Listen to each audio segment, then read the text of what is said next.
Hello আমার প্রিয় পরিবার, কেমন আছো তোমরা সবাই? আশা করছি খুব ভালো আছো। আমিও আছি ওরই মধ্যে। পায়েলস ফ্যামিলিতে নতুন একটি ভিডিওই তোমাদের অনেক অনেক স্বাগত জানাচ্ছি। ভিডিওর টাইটেল ও থাম্বনেল দেখে বুঝতেই পারছো ভিডিওটা আমি কাকে নিয়ে করতে চলেছি। অবশ্যই কিন্তু টিনুকে নিয়ে এবং টিনুর পুরো পরিবারকে নিয়ে। হ্যাঁ, তোমরা অনেকেই আমার শরীর সম্পর্কে অনেক আপডেট চেয়েছো। তো দেখো, এটা তো একটা কন্ট্রোভার্সির জায়গা। এখানে যদি শরীর অসুস্থতা নিয়ে বেশি কিছু বলি না, তাহলে কিছু সংখ্যক মানুষ আছে এক্ষুনি বলতে বসবে ওই তো পরের নিয়ে আলোচনা করো, তাই শরীর অসুস্থ হয়েছে। ইতিমধ্যে 4 দিনে প্রায় 5টা ডক্টর দেখানো হয়েছে। আমার ইচ্ছাকৃত নয়, এক একজন ডক্টর এক একজনের কাছে যেতে বলছে, তো সেই অনুযায়ী যাচ্ছি।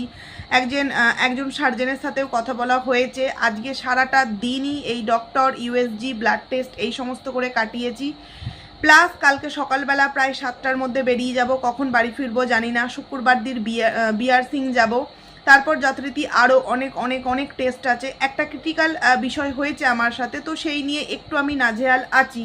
তারপরেও এটা আমার কাজের জায়গা। তোমাদের এত ভালোবাসা পাই, তোমরা এত জানতে চাও শরীর কেমন আছে, তাই কষ্ট করে হলেও কিন্তু সারাটা দিন বাইরে থাকার পরেও বাড়িতে এসে একটা ভিডিও তোমাদের জন্য অন্তত করে রাখছি, কারণ কালকে আবারও সকাল 7টার মধ্যে বেরিয়ে যেতে হবে।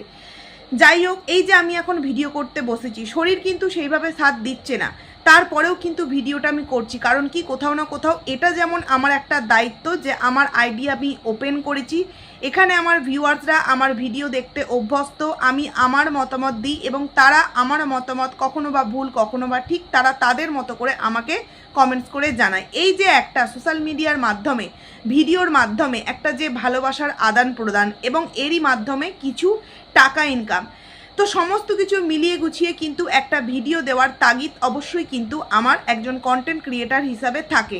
সে হই না কেন কন্ট্রোভার্সি ক্রিয়েটার, কিন্তু যার রুজি রোজগার, পেটের ভাত থেকে আরম্ভ করে আর নিজের ড্রেস পোশাক এবং সংসারের দায়িত্ব, সুখ দুঃখ, ঘুরতে যাওয়া, বেড়াতে যাওয়া, সমস্ত কিছু যার কিনা এই সোশ্যাল মিডিয়াকে কেন্দ্র করে, সে এই সোশ্যাল মিডিয়ার জায়গাটাকে আস্তে আস্তে কিন্তু নিজেই নিজের পায়ে একদম ডোলে মুচড়ে একদম শেষ করে দিচ্ছে। কিন্তু কেন? আবার কি মনের মধ্যে নতুন কোনো লাড্ডু ফুটেছে যেই কারণে আর সেইভাবে ব্লগিংয়ের দিকে ফোকাস নেই, নাকি এর পিছনে রয়েছে অন্য কোনো রহস্য? অবশ্যই সমস্তটা এই ভিডিওতে আজকে তোমাদের সামনে ক্লিয়ার করে তুলে ধরবো। প্রথমত, অনেক দিন পর বাচ্চার বাবাকে নিয়ে আজকে কিছু কথা বলতে চাই। দেখো, বাচ্চার বাবার ব্যাগের বিজনেস যেমনই হোক, সে কম টাকার ব্যাগ তুলুক, বেশি টাকার ব্যাগ তুলুক, তার যেমন পুঁজি সেই রকম অনুযায়ী কিন্তু সে তার বিজনেসটাকে এগিয়ে নিয়ে যাচ্ছে। যার ঘরে কোটি কোটি টাকা থাকে তারা প্রথম থেকেই হাইফাই ব্র্যান্ড নিয়ে কাজ করে। যার ঘরে অল্প পুঁজি থাকে সে একদম নর্মাল জিনিস নিয়ে কিন্তু বিজনেস আরম্ভ করে। এইবার যদি তোমার সেই বিজনেসে অনেকটা কর্ম থাকে এবং অনেকটা তোমার সেই কাজের মধ্যে অনেকটা তোমার যদি স্ট্রাগল থাকে, অবশ্যই কিন্তু তুমি তোমার সেই কাজে একদিন না একদিন সাকসেস পাবে। কিন্তু তুমি যদি মনে করো আমি কাজ করছি না, কিন্তু আমি গা ভাসিয়ে বেড়াবো, তাহলে সেই কাজ কোনো দিনই কি সাকসেসফুল হতে পারে? আজকে আমরা কি দেখছি, টিনুকে দিনের পর দিন কিন্তু ও নিজের এই ব্লগিং লাইফটাকে নষ্ট করে ফেলছে। আমরা নয় কন্ট্রোভার্সি ক্রিয়েটার, আমাদের কথা বাদ দাও, আমরা একদিন ভিডিও না দিলেও কিন্তু আমাদের সংসার চলবে। যারা অন্তত আমাদের ভিউয়ার্স এবং যে কজন কন্ট্রোভার্সি ক্রিয়েটার আছে, আমার মনে হয় প্রত্যেকেই কিন্তু নিজেদের হাজব্যান্ডের টাকাতেই সংসারটা চালায়। এইবার বলতে পারো তাহলে কেন ভিডিও করছো এত রাত্রিরে? দেখো, যেহেতু ওই যে একটা কাজের জায়গা, কিছু সংখ্যক তো ইনকাম নিজেও করি, তো সেই জায়গা থেকে আইডিটাকে ভালোবাসা প্লাস ইনকাম, সেই জন্যই কিন্তু একটা মানে ভালো লাগা, ভালোবাসা, ইনকামের তাগিদ থেকে ভিডিও দিই। কিন্তু তার মানে এটা নয় যে আমি যদি 10 দিন ভিডিও না দিই আমি খেতে পারবো না। কিন্তু টিনুর ক্ষেত্রে কি তোমরা দেখতেই পেয়েছো, টিনু বাড়িতে নেই মানে বয়স্ক ঠাকুমা এত দিন পর 1.5 বছর পর বাড়িতে এলো, তার মুখে সামান্য থেকে সামান্য ভালো খাবার বাড়ির বউ বলো, বাড়ির এই ধর্মের সার নাতি বলো, কেউই কিন্তু জোগাড় করে দিতে পারলো না। শুধুমাত্র আম কাঁঠাল খাইয়ে মানুষটিকে কিন্তু মেয়ের বাড়ি পাঠিয়ে দেওয়া হলো। মেয়ের বাড়ি যেদিনকে পাঠিয়ে দেওয়া হলো সেই দিনকেও যে তার জন্য একটু স্পেশাল কিছু রান্না, তাও কিন্তু আমরা দেখতে পেলাম না। বেশিরভাগ দিন পাঁপড় ভাজা আর ওই নিরামিষ তরকারি। তারপর মেয়ে যবে থেকে এলো তবে থেকে কিন্তু আবারও মাছের মাথা দিয়ে ডাল, মাছের মাথা দিয়ে পুঁই শাক, এই মাছ ওই মাছ সেই মাছ। কারণ কি, মেয়ে টাকা দেবে, ছেলে সেই টাকায় বাজার করে আনবে এবং লোকের সামনে বলদা বলেছিল বলে অনেক গায়ে লেগেছিল না, যে বলদা আর যাই করুক নাই করুক নিজের বউকে খাওয়াবার ক্ষমতা রাখে। দুদিন আগেই বলেছিল। তো সেই বউ আজকে কোথায় এবং সেই ছেলে যে কতটা তার বউকে এবং তার পরিবারকে খাওয়াবার ক্ষমতা রাখে আমরা কিন্তু প্রত্যেকেই দেখতে পাচ্ছি। হ্যাঁ, তোমরা প্রত্যেকেই কমেন্টস করো এবং এটা আমিও জানি যে ছোট্ট কৃষুর চোখের জলের দাম হয়তো এইভাবেই প্রত্যেককে, পরিবারের প্রত্যেকটা মানুষকে কিন্তু দিতে হবে। কারণ বাচ্চার বাবা খারাপ, বাচ্চার বাবার পুরো পরিবার খারাপ, মেনে নিলাম তাদের কথা অনুযায়ী, কিন্তু যেই সন্তানটাকে আমি জন্ম দিলাম তার সাথে তো আমার কোনো শত্রুতাপনা ছিল না, সে তো আমার জীবনের কোনো রকম কোনো কাঁটা হয়ে দাঁড়ায়নি। তাহলে তার সাথে আমি এত বড় অন্যায় কি করে করতে পারলাম একজন মা হিসেবে, একজন দিদা হিসেবে, একজন মামা হিসেবে, একজন দাদু হিসেবে? কিন্তু এই বক্রবর্তী পরিবারের প্রত্যেকটা মানুষ কিন্তু এই বাচ্চাটির সাথে অন্যায় করেছে। মেয়েরা বা সন্তানেরা ভুল করে, কিন্তু গার্জেন সেই জায়গায় কি করে, অনেক ক্ষেত্রে কিন্তু তাদেরকে শাসন করে। কারণ আমরা মনে করি মা বাবা যখন তাকে ভালোবাসার দেওয়ার সময় অবশ্যই ভালোবাসা দেব, আবার যখন তাকে শাসন করার সময় তাকে কিন্তু সেই সময় শাসন করতে হবে। কারণ ছোট্ট ভুলে যদি আমরা শাসনটা না করি, যদি ছোট্ট ভুলটাকে আমরা ওই এড়িয়ে যাই, তাহলে একদিন সে এমন বড় ভুল করবে, সেই বড় ভুলের আর কোনো কিন্তু মীমাংসা থাকবে না। আর টিনু এবং টিনুর দাদা মানে লাইফার ক্ষেত্রেও কিন্তু অমাবস্যা এবং ভক্তি সেম জিনিস কিন্তু করেছে। ছোট্ট ছোট্ট ভুলগুলোকে সেইভাবে গুরুত্ব দেয়নি, কারণ গাছটা নয় গোড়াটাই নড়বর ছিল। এবং ভবিষ্যতে যখন মেয়ে এবং ছেলে একই পথের পথযাত্রী হলো, তখন কিন্তু তাদের সেই শাসন করার জায়গাটা আর রইল না। সেই কারণে সবসময়ের জন্য বলা হয় যে নিজেদের অন্তত একটু হলেও ভদ্র এবং স্ট্রং থাকতে হয়, যাতে করে সন্তানদের কোনো রকম কোনো ভুলে অন্তত গার্জেনরা একটা আঙুল তুলে কথা অন্তত বলতে পারে। কিন্তু না। তো এই যে বাচ্চার বাবার বিজনেস, এই বিজনেস নিয়ে অনেক কাউকে বলতে শুনছি, কারণ কিছু সংখ্যক বলতে দুজন আছে প্রতিনিয়ত এই বিজনেস নিয়ে অনেক রকম অনেক কথা বলছে। প্রথমত সে 170 টাকার ব্যাগ বিক্রি করুক আর 190 টাকারই ব্যাগ বিক্রি করুক, সে তো সত্যি কথাটা ভিডিওর মাধ্যমে বলছে। তাতে তার 10টা বুকিং আসুক, তাতে তার 20টা আসুক, আসতে তো মানে এখনো পর্যন্ত আমরা দেখতে পাচ্ছি যে সে পার্সেল করছে। সে তো আর শুধু শুধু কন্টেন্ট বানাবার জন্য পার্সেল করছে এরকম তো নয়, প্যাকিং করছে এরকম তো নয়। তার মানে তার কাছে 5টা হোক 10টা হোক কিন্তু তার অর্ডার আসছে। কিন্তু এই যে টিনু নেল আর্ট শিখলো এত টাকা খরচা করে, সেই নেল আর্ট শেখার পর এতগুলো দিন হয়ে গেল, ও কি সেই নেল আর্ট থেকে এখনো পর্যন্ত 10 টাকা ইনকাম করতে পেরেছে? না। আমি আগের ভিডিওতেই তোমাদেরকে বলেছি বেলয়ে কিন্তু ও খরচা করে যাচ্ছে, একটা টাকাও কিন্তু সেই জায়গা থেকে আসছে না। এইবার টিনুর এই যে সব থেকে আজকে বড় একটা সুযোগ ছিল, ও কলকাতার এক্সপোতে গিয়েছিল, একটা বিউটি এক্সপো ছিল। সেখানে তোমরা হয়তো প্রত্যেকেই দেখেছো যে এফবি যারা বিশেষ করে ফলো করো তোমরা, আমি যেহেতু এফবিতে অনেক কিছু দেখি, তো এফবিতে বেশ কয়েকদিন ধরে কিন্তু এইটার অ্যাড চলছিল, মানে যারা যারা যাবে কিভাবে কি করবে না করবে শর্ট ভিডিওর মাধ্যমে অনেক কিছু বলছিল। তার মধ্যে একজন দীপা না কি পিউ এরকম নাম, তার ভিডিও আমি দেখি। সুনন্দা তোমরা প্রত্যেকেই জানো কিছুদিন আগে প্রচণ্ড পরিমাণে ট্রোল হয়েছিল এই সুনন্দা একটু হেলদি হয়ে গিয়েছিল বলে, এবং আরও অনেক কিছু কথার জন্য সেই সুনন্দাও সেখানে উপস্থিত ছিল, প্লাস হাবিব সেখানে উপস্থিত ছিল, আরও নামি দামি মোটামুটি যারা কন্টেন্ট ক্রিয়েটার তারা কিন্তু ওখানে উপস্থিত ছিল। মোটামুটি ওটা একটা বিউটি এক্সপো বলা যেতেই পারে, কারণ ওখানে এই ব্রাইডাল মেকআপ এই সমস্ত বিষয় কিন্তু বেশি বিষয় ছিল। তো যেখানে আমরা জানি যে টিনু একজন মোটামুটি ভালোই বড় ব্লগার, আমাদের কাছে তো কীভাবে বড় ব্লগার হয়েছে আমরা প্রত্যেকেই জানি, কিন্তু কিছু সংখ্যক মানুষ তো জানে ও নাকি নিজস্ব ট্যালেন্টে বড় ব্লগার হয়েছে, মানে ওয়াইটিতে এরকম বড় ব্লগার নেই। সেই জায়গায় টিনু যে আজকে ওখানে গেল শুধুমাত্র হা হা হি হি ছ্যাবলামো এগুলো কেন, টিনুও তো নিজেকে যদি মেনটেন করতে পারতো, এই যে যোগা, এই যে সুনন্দা যার কথা বলছি, ওই সুনন্দা বলে মেয়েটি ইউটিউবেও তার আইডি আছে, এফবিতে কিন্তু বেশি পপুলার, ও কিন্তু মাঝখানে অনেকটা হেলদি হয়ে গিয়েছিল, সেই কারণে অনেকটা ট্রোলের মুখে পড়েছিল। কিন্তু এই কিছু মাসের মধ্যে এত সুন্দরভাবে নিজেকে মেনটেন করে আবারও এত সুন্দর স্লিম হয়ে গিয়েছে, যার জন্য কিন্তু আবারও সেই আগের জায়গায় সে কিন্তু ফিরে যেতে পেরেছে।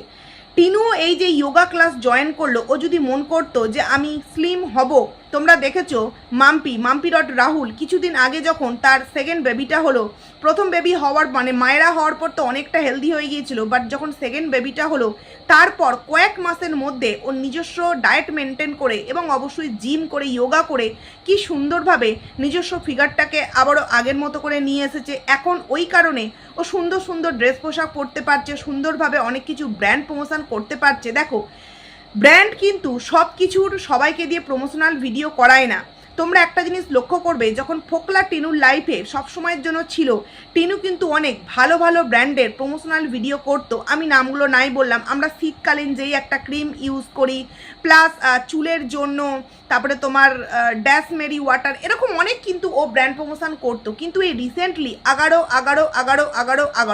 ছাড়া কিন্তু ও বেরোতেই পারছে না, কারণ ওর কাছে আর সেইভাবে কোনো রকম কোনো ব্র্যান্ড প্রমোশন আসছে না। প্রথমত, ব্র্যান্ড প্রমোশন করতে গেলে আগে যে স্ট্রাগলটা ও করতো সেটা সম্পূর্ণ ও করে না, এখন পুরোপুরি গা হেলকানি দিয়ে দিয়েছে। দ্বিতীয় কথা হচ্ছে, দিনকে দিন ও যেভাবে নিজের ব্লগিংয়ে ওই রকমভাবে আর এনার্জি দিচ্ছে না, তাতে করে ভিউজটা যেভাবে ডাউন হচ্ছে, ব্র্যান্ড কিন্তু দেখবে যে আমি যে ওকে একটা ব্র্যান্ড করতে দিচ্ছি, আমি যে তাকে একটা টাকা দিচ্ছি, তার জন্য তার ভিডিওটা কত মানুষের কাছে পৌঁছাচ্ছে। কিন্তু টিনু যেভাবে নিজের ভিডিওতে মানে আরও ছাড়ো ভাব দিচ্ছে, যার জন্য কিন্তু ওর ভিউজটাও অনেকটা ডাউন যাচ্ছে এবং ব্র্যান্ড প্রমোশনও কিন্তু ও সেইভাবে পাচ্ছে না, অনলি ফর ওই কিন্তু আগারো। তো মন করলেই এই যোগাটাকে কন্টিনিউ করে সুন্দরভাবে নিজেকে একটা জায়গায় নিয়ে এসে ও কিন্তু আজকের এই যে এক্সপোতে গিয়েছিল, এখানে কিন্তু ও মডেল হিসাবে যেতে পারতো। তোমরা প্রত্যেকেই চেনো প্রীতিকে। প্রীতি কি সুন্দর, পিউয়ের যত সম্ভব পিউ নামটা দেখলাম এফবিতে, ওর মডেল হয়ে কিন্তু এই তোমার প্রীতি গিয়েছিল। প্রীতির জীবনেও কিন্তু অনেক অনেক উথাল পাথাল হয়েছে, রনের সাথে মারপিট, দাঙ্গা, এই ওই হ্যান ত্যান। তারপরেও কিন্তু প্রীতি ডান্স শেখা থেকে আরম্ভ করে নিজেকে এত সুন্দরভাবে এগিয়ে নিয়ে যাচ্ছে, একের পর এক সুন্দর সুন্দর বড় বড় মানে মেকআপ আর্টিস্টের মডেল হচ্ছে, সেখান থেকে যেমন সে নাম কামাচ্ছে, এটাও কামাচ্ছে, বাবা মার মুখ উজ্জ্বল করছে। দেখো, মানুষ মাত্রই কিন্তু জীবনে ভুল হতেই পারে, কিন্তু সেই ভুলটা হয়েছে মানে আমি সেই ভুল আবারও জেনে বুঝে রিপিটেডলি করব, এটা কোন ধরনের অভ্যাস, তাই না?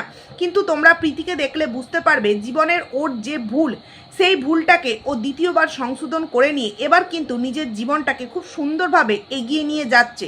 ও দেখিয়ে দিয়েছে যে একটি মেয়ে একটা ছেলে ছাড়াও কিন্তু স্ট্রংলিভাবে সমাজে মাথা উঁচু করে বাঁচতে পারে, এবং ভেঙে পড়ার পরও মানে সমস্ত দিক থেকে ভেঙে চুরমার হয়ে যাওয়ার পরেও কিন্তু একটা মেয়ে আবারও নিজের পায়ে সুন্দরভাবে নিজের জীবনটাকে গড়তে পারে।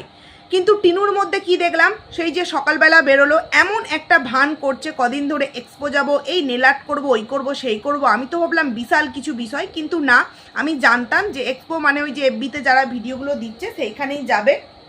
তো যাই হোক, টিনুও যদি মন করতো ও কারোর সাথে যোগাযোগ করে বলতেই পারতো যে হ্যাঁ আমিও মডেল হব, কারণ ওখানে এমন কিছু কন্টেন্ট ক্রিয়েটার ছিল, বিশেষ করে বেশ কয়েকজনকে আমি দেখি এফবিতে দেখি। তো ও যদি নিজেকে সুন্দরভাবে রোগা মেনটেন করে রাখতে পারতো, তাহলে ও কিন্তু আজকে মডেল হতে পারতো। কিন্তু আজকে ওকে না কেউ পাত্তাই দেয় না, কারণ কি জানে যে এই মেয়েকে কেউ যদি নিজের লাইফের সাথে এতটুকুনি জড়ায়, তাহলে সেই মানুষটার লাইফটাও কিন্তু নষ্ট করে দেবে। এই যে তোমরা দেখেছো পুরো যে গ্রুপটা ওরা গিয়েছে, ওই গ্রুপটার মধ্যে টিনুকে সেইভাবে কেউ কি পাত্তা দেয়? যাকে ভাই ভাই ভাই ভাই বলে এত মাথামাতি করে, সেই ভাইও কি একে এতটা পাত্তা দেয়? দেখো, ভাই যতটুকুনি পাত্তা দেয় তার পেছনে কিন্তু স্বার্থ আছে। কারণ কি, তার একটা পার্লার আছে, তার একটা পরিচিতির প্রয়োজন ছিল। যদি টিনুর মাধ্যমে 10 জন বা 100 জন মানুষও আশেপাশের জানতে পারে, সেটাই কিন্তু তার লাভ। আর ম্যামের লাভ কি? ম্যাম এই যে স্টুডেন্টদের নিয়ে এক্সপোতে যাচ্ছে, সুন্দর সুন্দর ইভেন্টে জয়েন্ট করাচ্ছে, মানে জয়েন্ট বলতে দেখাচ্ছে, বোঝাচ্ছে বিষয়গুলো, এই যে তারও কিন্তু একটা নাম হচ্ছে, তাতে করে তার স্টুডেন্ট সংখ্যা কিন্তু কোনো না কোনো দিক থেকে বাড়বে। তো সেই দিক থেকে কিন্তু ম্যামেরও লাভ এবং এই ভাইয়েরও লাভ। সেই কারণে তারা কিন্তু একটু আধটু টিনুর ক্যামেরাতে আসে, হাই হ্যালো করে। বাট অন্যান্য যে সমস্ত আদার্স মেয়েরা ছিল, তারা ওই হাইটুকুনেই করেছে।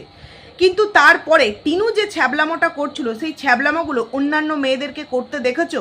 কারণ তারা প্রত্যেকে গেছিল নিজস্ব একটা কাজের জন্য, যে এখান থেকে যদি আমরা কিছু শিখতে পারি, এখান থেকে আমরা যদি কিছু শিক্ষা অর্জন করে নিয়ে যেতে পারি, যেটা আমাদের ভবিষ্যতে কাজে লাগবে, যেটা থেকে আমরা কিছু হলেও একটা করতে পারবো।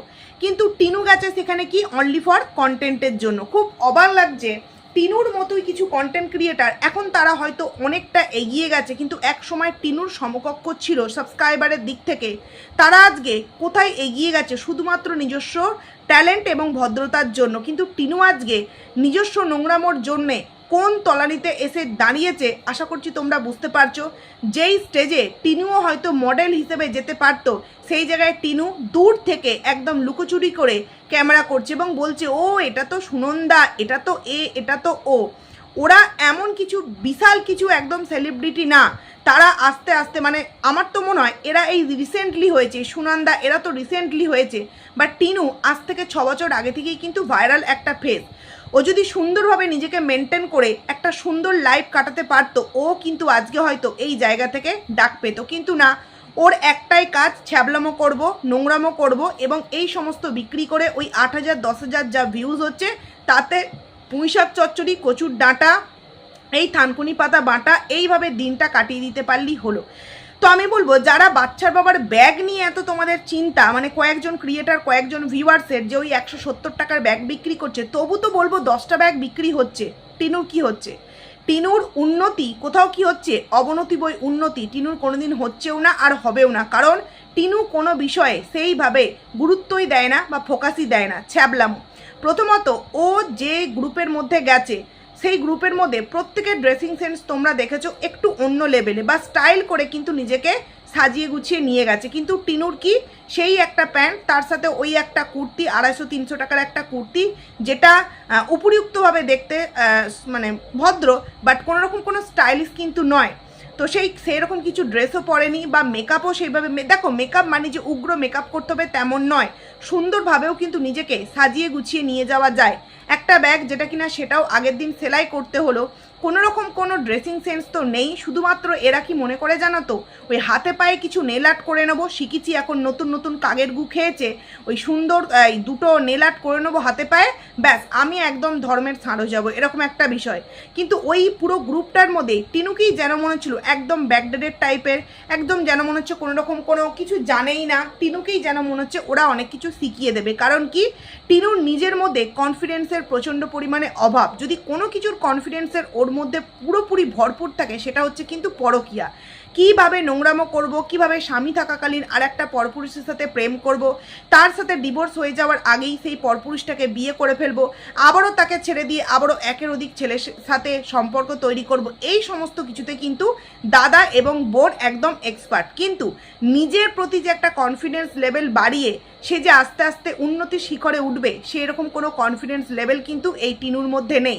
মাঝ রাস্তায় দেখলাম ওই টুকটাক নিজেরা খাওয়া দাওয়া করলো, ট্রেনে একটু ঘুগনি খেলো, তারপর যথারীতি যাওয়াটা তো দেখালো, বাট আশাটা কিন্তু দেখালো না।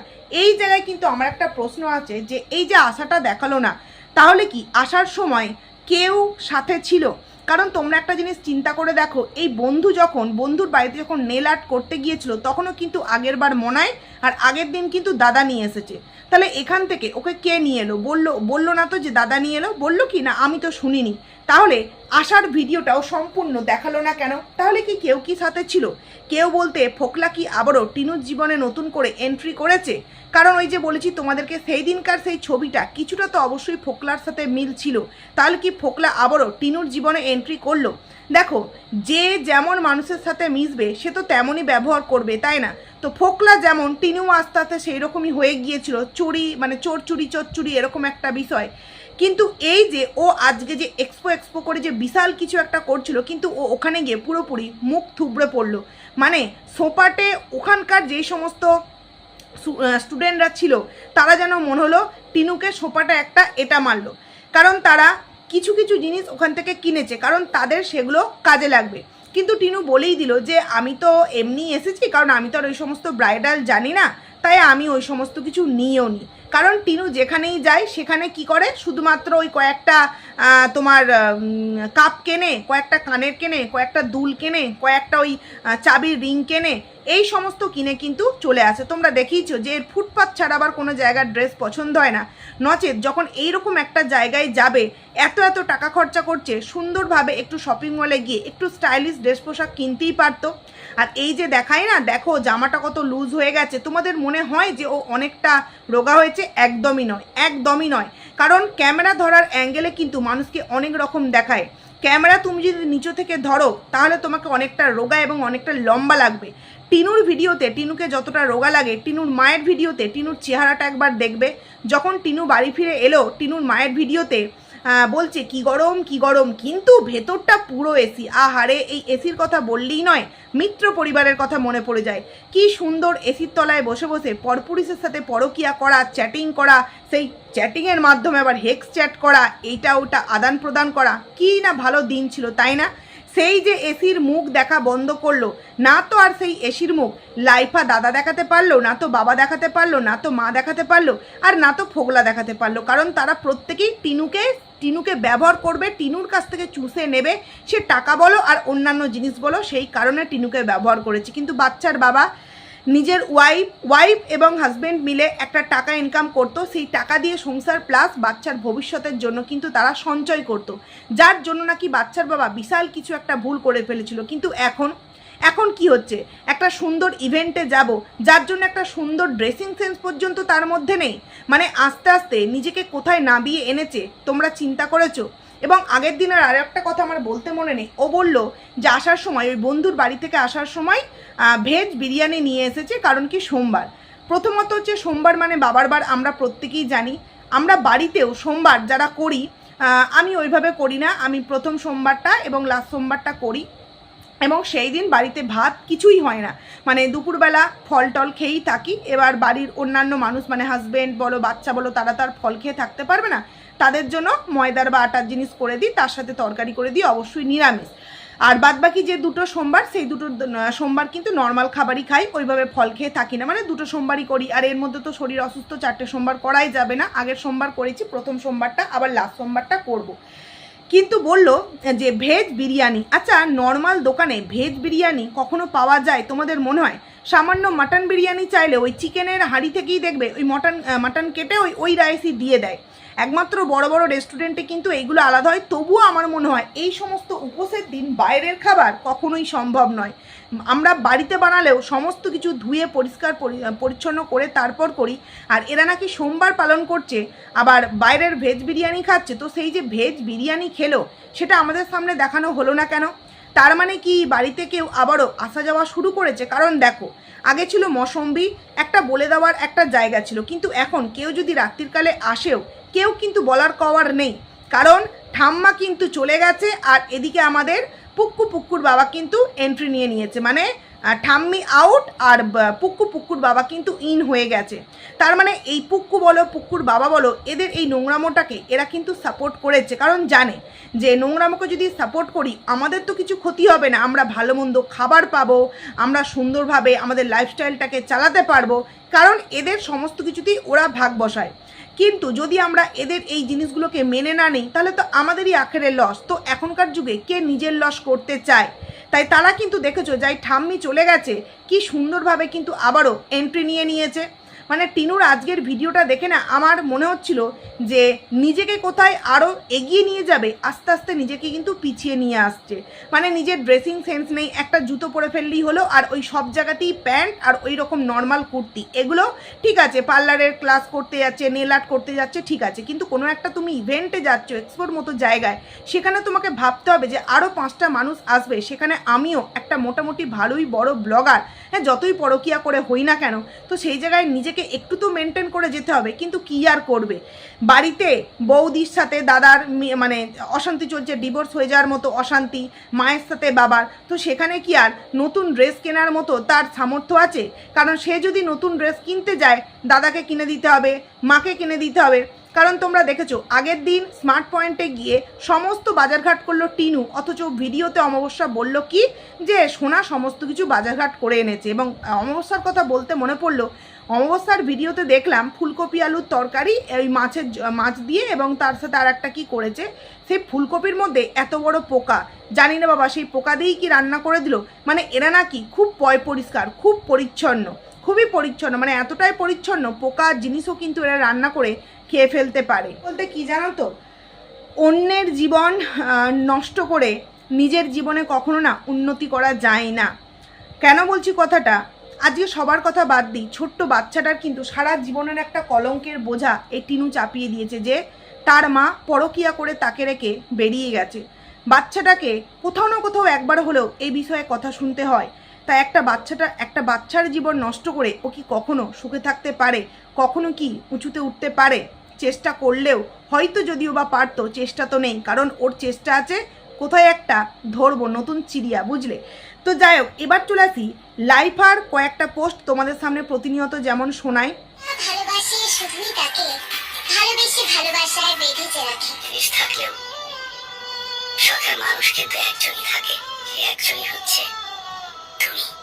কিংবা না থাকি, তুমি সব সময় হাসি খুশি থেকো। বললো যে আমি থাকি বা না থাকি, আমি চাই তুমি সব সময় হাসি খুশি থেকো, কারণ আমি তোমাকে খুব ভালোবাসি বা মিস করি, এরকম একটা কথা বললো। দেখো, আমরা কিন্তু প্রত্যেকেই জানি লাইফা বা এই টিনু কতটা এই মানে কি বলবো, এই চাহিদা সম্পন্ন ছেলে মেয়ে, এরা বুঝতে পারছো কোন চাহিদার কথা বলছি। তো লাইফার পাগলামো তোমরা প্রত্যেকেই মোটামুটি আমি তোমাদেরকে দেখিয়েছি বা অনেকেই দেখিয়েছে নানান রকম পোস্ট। সেই জায়গাতে বলছে এই যে আমি থাকি বা না থাকি, দেখো ভুল সিদ্ধান্ত মানুষকে অনেক কিছু কিন্তু করিয়ে দেয়, তাই না? না, ভুল সিদ্ধান্ত মানে সবসময় এটা নয়, অনেক কিছু এমন ঘটনা ঘটে যাতে ভুল সিদ্ধান্ত থেকে আর কিন্তু বেরিয়ে আসা যায় না। তো আমার মনে হয় মা হিসাবে অমাবস্যা কি এগুলোকে ঠিক করতে পারে না? যে তুই এগুলো কি করছিস, জানা এত কষ্ট পাচ্ছিস, ইগোটাকে সরিয়ে রেখে চল আমি তুই একবার গিয়ে ইয়ের কাছে যাই, মৌসুমীর কাছে যাই, কোথায় তার প্রবলেম, কি সে চাইছে। কারণ অনেকের মতেই শুনতে পাচ্ছি, খুব মানে ভেতর থেকে একদম মোটামুটি শোনা যাচ্ছে যে টিনু বাড়িতে থাকলে মৌসুমী নাকি আসবে না, এটা নাকি মৌসুমীর গার্জেনদের বক্তব্য। কারণ মেন সমস্যা যেহেতু টিনুর জন্য এবং টিনুর টাকায় যেহেতু সংসার চলে, সেই কারণে টিনু একটু মানে অভিজাত্য দেখায় ওই পরিবারের বৌদির ওপর। তাই তাদের বাড়ির বক্তব্য মানে মৌসুমীর বাবা মায়ের বক্তব্য যে টিনু থাকলে নাকি এই মৌসুমীকে আসবে মানে পাঠাবে না। তো এমনটাও যদি হয়ে থাকে তাহলে সেক্ষেত্রেও তো ডিসিশান নিতে হবে না, যে ঠিক আছে কিছুটা মাস অন্তত সময় দেওয়া হোক, টিনুর মতো করে কোথাও একটা থাকবে, আর মানে ছেলে বউয়ের সাথে থাকবে, বা ছেলে বউ তো আলাদাও থাকতে পারে। কারণ যেই মেয়ে নিজের ঘর সংসার ভেঙে এসেছে তার জন্য একটা সুন্দর জীবন, একটা সুন্দর সংসার কেন নষ্ট হবে? কিন্তু না, তো মা হিসেবে সেই দায়িত্বটা পালন করছে। মেয়ের জীবনটা তো নষ্ট করেইছে, কোনো শাসন নেই, আর ছেলের জীবনটাও দেখো কি সুন্দরভাবে হাতে করে দায়িত্ব নিয়ে শেষ করছে। আমরা অনেক ক্ষেত্রে দেখেছি প্রতিটা মুহূর্তের ডিপ্রেশন কিন্তু অনেক বড় দুর্ঘটনাকে কিন্তু ঘটাতে বাধ্য করে। এই যে লাইফা কথায় কথায় বলে থাকি না থাকি, চলে যাব, এই করব ওই করব, তো এই ধরনের ভুল ডিসিশন নেওয়ার আগে মা হিসাবে হয়তো অমাবস্যা একটিবার সমস্ত বিষয়টাকে ভেবেচিন্তে দেখে অন্তত একবার আলাপ আলোচনা করে বিষয়টাকে নিয়ে আমার তো মনে হয় আরও একবার ভেবে দেখাটা উচিত। তো যাই হোক, চলো বন্ধুরা, ভিডিওটা এখানেই এন্ড করছি। কেমন লাগলো অবশ্যই কমেন্টস করে জানিও, ভালো লাগলে লাইক করো, কমেন্ট করো, আইডিতে যারা নতুন আসছো সাবস্ক্রাইব করে পাশে থেকো। তো চলো।